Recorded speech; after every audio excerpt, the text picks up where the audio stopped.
I never thought I'd be the guy sitting here, typing out some long story about betrayal, but life has a weird way of throwing punches when you're least prepared. My name's David, and I've been with my wife, Emily, for about 10 years. We met in college, fell hard for each other, and I thought we had a pretty solid relationship. We weren't perfect. No one is, but I believed in her and us. We had plans, dreams of a big family, and I was all in, or at least I thought I was. Things started feeling off about 6 months ago. Emily, who used to be warm, loving, and attentive, suddenly got colder. She was always busy, working late, claiming she had new projects at her job. I didn't think much of it at first. She's always been ambitious. But I started noticing little things. She'd leave her phone around more often, and she'd get defensive when I asked to see it. If I ever dared to suggest we talk about our future, she'd brush me off, saying I was overthinking or being insecure. She'd roll her eyes sometimes when I brought up having kids, which was weird because she used to be excited about the idea. I figured maybe she was stressed or just tired, but deep down I felt a gnawing suspicion I couldn't shake. Then one night I came home early from work. I'd been feeling uneasy all day, and I decided to surprise her. I wanted to catch her in a lie or see if she was hiding something. I remember walking in and hearing muffled voices from the bedroom. My heart immediately started pounding. I froze for a second, trying to listen more carefully, but I couldn't make out what they were saying. I crept closer, and that's when I saw her, Emily, kissing someone else. Not just a peck, but full-on making out. Her hands were tangled in his hair, and she was arching her back like she was craving something she wasn't ready to admit to herself. My stomach dropped, and everything inside me turned cold. I froze, watching her for a second, feeling like I'd been punched in the gut. The guy was her coworker, Mark. I knew of him, but I never suspected he was the kind of guy to cheat. I kept my distance, trying to process what I was seeing. My mind was racing, and I could feel the tears sting my eyes. I didn't want to believe it, but there it was. My wife cheating on me in our bedroom with someone I considered a friend. I didn't want to make any noise, so I snuck out quietly, but I knew that moment would haunt me forever. When I finally got in my car and drove away, I felt numb. I kept asking myself how I didn't see it before. How long has she been lying? Was this going on while she was supposedly working late? I didn't know if I should be more angry or more devastated.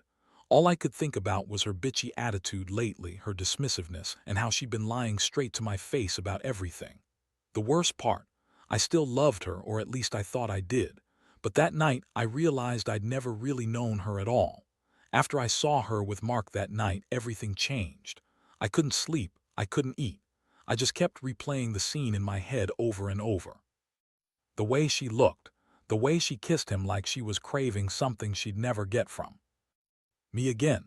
I felt like I'd been punched in the chest every time I remembered her hands in his hair, her lips pressed against his. It was like my entire world was crashing down around me, and I was just standing there helpless. The next morning, I couldn't even face her. I don't know how she slept through it, but she was up early, acting like everything was normal. She was still wearing the same smug smile she always had, that fake, bitchy smile that made me want to punch her. I knew then I couldn't keep pretending. I had to confront her. So I waited until she came out of the shower, her hair still damp, makeup slightly smudged from sleep. I looked her straight in the eyes and asked, "Who the hell is Mark to you?" Her eyes narrowed and she looked at me like I was some kind of fool. "What are you talking about, David? You're imagining things. I don't know what you saw last night, but it's probably nothing." Her voice was sharp, defensive, like she was trying to convince herself more than me, but I wasn't buying it. "I saw you," I said coldly. "You were kissing him in our bedroom. How long has this been going on? How many times have you lied to me?" She scoffed and crossed her arms. "Oh, please, you're being dramatic. Mark's just a friend and we were just talking. Maybe I was tired, or maybe you're just paranoid. You think I have time for some affair? Don't be ridiculous." I felt my blood boil. This was her typical bullshit, denying everything, lying straight to my face like I was some kind of idiot. I wanted to scream at her, tell her how betrayed I felt, but I could barely get the words out. Instead, I just looked at her and said, "Don't lie to me anymore, Emily. I saw what I saw. If you're cheating, just tell me. I deserve that much at least." She rolled her eyes, huffing like I was the one causing all the drama. "Fine. Yes, I kissed Mark. Big deal, it doesn't mean anything. You're overreacting as usual. Honestly, I don't have to explain myself to you. I've been stressed, okay? I've been tired. You're not the only one who's had a rough time lately. That's when I realized her lies had no end. She was good at covering her tracks with bullshit. But the thing that cut the deepest was how she dismissed everything like I was just some inconvenience. My heart was pounding so hard I thought I might pass out. I felt anger rising but also sadness. I loved her, or at least I thought I did. And now I was just standing here, feeling like I didn't even know who she was anymore. All those years of trust just evaporating in seconds. I didn't know if I wanted to scream, cry, or just walk out and never look back. All I knew was that I was done pretending everything was okay. That confrontation was a storm I didn't see coming, and honestly, it shook me to my core. After that morning, everything felt different. I couldn't look her in the eye without seeing the betrayal, and I couldn't listen to her defend herself without feeling like I was losing my mind. She kept throwing out more lies, saying Mark was just a coworker, that it was a mistake, that she was stressed and exhausted, and that I was overreacting because I was insecure. But I knew better. I knew her. She was a bitchy, manipulative woman who could lie her way out of anything, and I'd been blind for too long. I decided I needed some space. I packed a bag and left for a couple of days, telling her I needed to clear my head. But inside, I was planning what I'd do next. I wasn't about to let her keep twisting everything, keep lying and pretending like nothing happened. I started digging, trying to find out just how deep she'd gone with Mark, whether this was just a one-time slip or something more serious. I checked her phone, her emails, her social media, everywhere I thought she might slip up. And of course she did.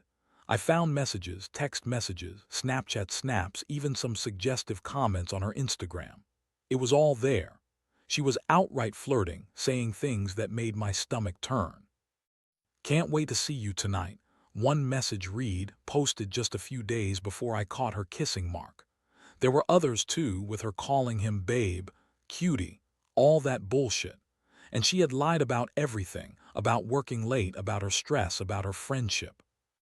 With Mark, she'd been sneaking around behind my back for months, I realized. All those little signs I'd ignored, all the times I felt like I was losing her, they were right in front of me. The worst part is how she tried to gaslight me after I confronted her. She'd get bitchy, say I was imagining things, accuse me of being paranoid or insecure. She'd get mad, say I was ruining everything, that I was the one making the problems. Her tone was bitchy, dismissive, like she took some kind of sick pleasure in twisting the knife. I felt so betrayed, so stupid for not seeing it sooner. But honestly, at that point, I just felt numb. Like I'd been punched in the stomach so many times I wasn't sure if I could breathe. And then came the realization I was done. I couldn't keep pretending she was innocent, that this was some kind of mistake or miscommunication. She was cheating. With my best friend, no less. Mark. Someone I had trusted, shared drinks with, even considered a good guy. Turns out he was just as much a bastard as her. I felt rage, heartbreak, and a deep sense of loss all at once. How could she do this? How could she lie so easily and then turn around and act like I was the problem? It was like she never cared about me, not really. Just herself and her stupid, bitchy ego. That night, I sat alone in my apartment, staring at the messages, replaying everything in my head. I felt like I was in some terrible movie I couldn't wake up from. The betrayal hit me hard, but what hurt even more was the realization that I might have lost her forever. I didn't want to be the guy who gets cheated on, the guy who's left alone to pick up the pieces. But deep down, I knew I had to face the truth. Could I forgive her? Could I even trust her again? Or was this the end of everything I thought we had? I didn't have the answer yet, but I knew I wouldn't be able to forget what I'd seen or how I felt for a long, long time. The days that followed were a blur of anger, sadness, and confusion. I couldn't concentrate on work, on anything really. Every time I looked at her, I saw the sneer, the lies, the way she dismissed my feelings like they were nothing. But I also kept coming back to this gnawing question: what now? I knew I couldn't stay with her, not after what I found out. The trust was completely shattered. Still, part of me hesitated, scared of the future without her, without what we had. One thing was clear: She wasn't going to admit to anything without a fight. She kept lying, throwing in more excuses, trying to manipulate her way out of it. Told me she was just stressed, had a moment of weakness, and that it was all nothing serious. She called me insecure, accused me of being paranoid, and somehow managed to turn the whole thing around like I was the one at fault. That bitchy tone in her voice, the way she dismissed everything I said, it made me realize just how much she loved to lie, how she reveled in playing the victim. I mean, she'd always been kind of a bitch, but this was something else entirely. I decided I had to get out of that environment. I couldn't be around her anymore, not with her. Gaslighting and her bullshit. I told her I was leaving for a while to give us both some space, and when I did, she threw a fit, started yelling, calling me crazy, saying I was ruining her life. She told me I was overreacting, that I was just jealous of Mark, that I was possessive and insecure. Honestly, hearing her defend her cheating like that made my blood boil. The way she spun it like I was the villain made me want to scream. I went to stay at my brother's place for a few days. It was the only way I could get some clarity. While I was there, I started going through her stuff more thoroughly. Her phone, her emails, even her work laptop. The evidence kept piling up. I found more messages from Mark, conversations where they discussed meeting up, making plans, and even talking about how hot she looked. It was sickening. All those years I thought we were building something real, and she was just cheating behind my back, lying to my face. And then I remembered how she'd been acting lately. Bitchy, dismissive, full of attitude. How she always had an excuse ready for everything. She'd say I was being controlling or paranoid when I asked where she was, but in reality she was sneaking around, doing things she knew I wouldn't like. It was like she enjoyed the game, the deception. Honestly, I started to see how she'd mastered the art of manipulation. She was the queen of lies, and I was the fool for trusting her for so long. By the time I got to this point, I knew I had to make a decision. I couldn't keep living like this, waiting for the next lie, the next excuse. Either I confront her again and demand the truth, or I walk away for good. I remember sitting there, staring at her photos, her texts, all the moments we shared, and feeling like a fool. How did I not see it? How did I let her turn me into some paranoid, insecure wreck? The truth was, I'd been blind for too long, and now I was waking up to a nightmare I never wanted to face. I felt broken, betrayed, and more alone than I ever had in my life. But part of me also knew I couldn't stay. Not with her bitchy attitude, her lies, and her secret affairs. It was over, and I had to accept that, even if it hurt like hell. The decision to finally end things didn't come easy, but it was inevitable. I spent nights lying awake, trying to figure out what I could have done differently, but deep down, I knew this wasn't about me. Emily's attitude, her lies, her cheating, they were all her choices. I was just the guy who loved her, who trusted her, and who got blindsided by her bitchy, manipulative behavior.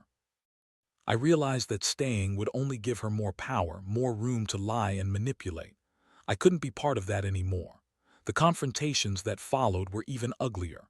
When I told her I wanted out, her reaction was classic Emily, bitchy, dismissive, and full of attitude. She threw a fit, yelled about how I was overreacting, how I was insecure, and how I was ruining everything. She called me possessive and crazy, like I was the problem, not her. She accused me of invading her privacy, of being jealous because she still wanted to see Mark. She made it sound like I was the one who was wrong for catching her.